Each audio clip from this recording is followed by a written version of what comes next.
ఇప్పటిదాకా ఒక లెక్క, ఇప్పటి నుంచి మరో లెక్క.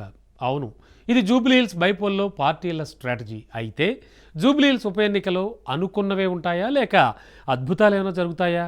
అత్యంత కీలకమైన ముస్లిం ఓటర్ల మొగ్గు ఎటువైపు?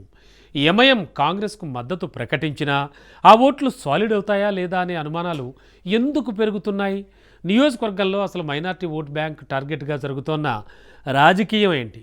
జూబ్లీహిల్స్ ఉప ఎన్నికల్లో ఎట్టి పరిస్థితుల్లో గెలిచి తీరాలన్న పట్టుదలతో ఉంది అధికార కాంగ్రెస్ పార్టీ. ఓవరాల్గా ప్రతిపక్షం సిట్టింగ్ సీట్లో పాగా వేసి తీరాలి అనేది కాంగ్రెస్ నాయకత్వం పెట్టుకున్న బాటం లైన్.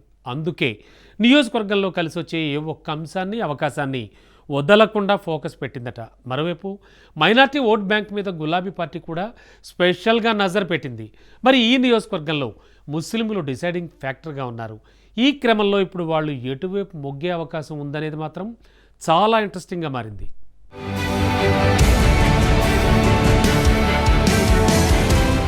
ఒకే ఒక్క ఉప ఎన్నిక తెలంగాణ పాలిటిక్స్ ను షేక్ చేస్తోంది.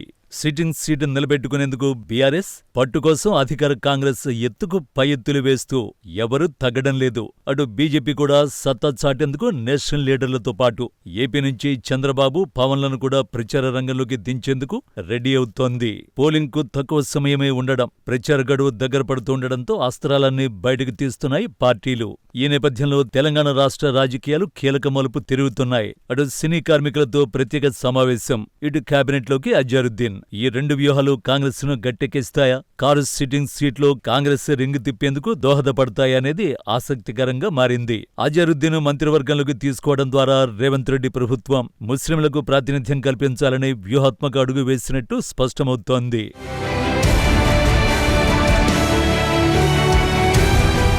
ప్రస్తుతం రేవంత్ రెడ్డి కేబినెట్లో ముస్లింలకు ప్రాతినిధ్యం లేకపోవడంపై కొద్ది రోజులుగా రాజకీయ విమర్శలు వెల్లువెత్తుతున్నాయి. అజారుద్దీన్ కు మంత్రి పదవి కల్పించడం ద్వారా ముస్లింల ఆకాంక్షలకు తాము కట్టుబడి ఉన్నామనే సంకేతాన్ని రేవంత్ రెడ్డి ఇవ్వబోతున్నారు. ఈ నిర్ణయం వెనుక ముఖ్యంగా పెద్ద ఎత్తున ముస్లిం ఓటర్లు ఉన్నారు. అజారుద్దీన్ తీసుకోవడం తీసుకోవడం ద్వారా ఉప ఎన్నికలో కాంగ్రెస్ పార్టీకి ముస్లింల మద్దతు కూడగట్టాలనే వ్యూహాత్మక ఆలోచన ఉంది.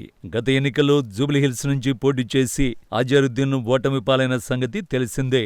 అటు జూబ్లీహిల్స్ నియోజకవర్గంలో 1,30,000 ముస్లిం ఓట్లు ఉన్నాయి. దీంతో అజారుద్దీన్ కు మంత్రి పదవి ఇవ్వడం ద్వారా ముస్లింలకు ప్రాతినిధ్యం కల్పించడం, ఉప ఎన్నికల్లో పార్టీ విజయ అవకాశాలను మెరుగుపరుచుకోవడం అనే వ్యూహాలు దాగి ఉన్నాయి.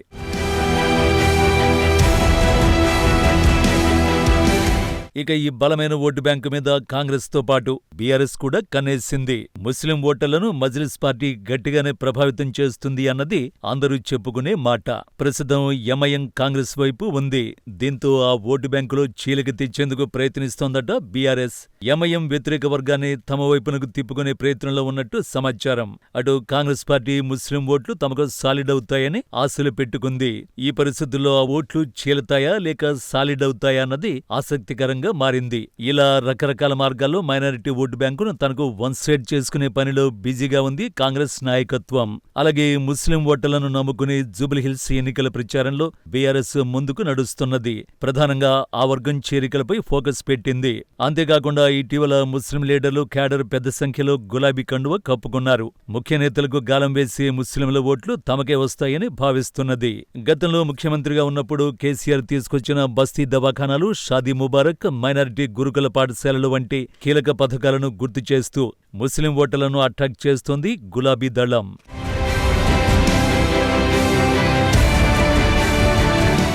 మరోవైపు కాంగ్రెస్ బీఆర్ఎస్ ఫైట్లో సమీకరణాలు కలిసొస్తే తమకు బోనస్సేననుకుంటోంది కాషాయ్ పార్టీ. కాంగ్రెస్ నేత అజారుద్దీన్ కు మంత్రి పదవి ఇవ్వడంపై బీజేపీ ఫైర్ అయింది. ఒక్క వర్గం ఓట్ల కోసమే అజారుద్దీన్ కు మంత్రి పదవి ఇస్తున్నారని ఆరోపించింది. అజారుద్దీన్ కు మంత్రి పదవిపై ఏకంగా ఈసీకి కంప్లైంట్ చేసింది. ఏది ఏమైనప్పటికీ ముస్లిం ఓట్లు తమకు సాలిడ్ అవుతాయన్నది హస్తం పార్టీ క్యాలిక్యులేషన్. మరి ఈ లెక్కలు పక్కగా అమలవుతాయా లేక బీఆర్ఎస్ చీలిక మంత్రం ఫలిస్తుందా అన్నది పోలింగ్ బూత్లోనే తేలాలి మరి.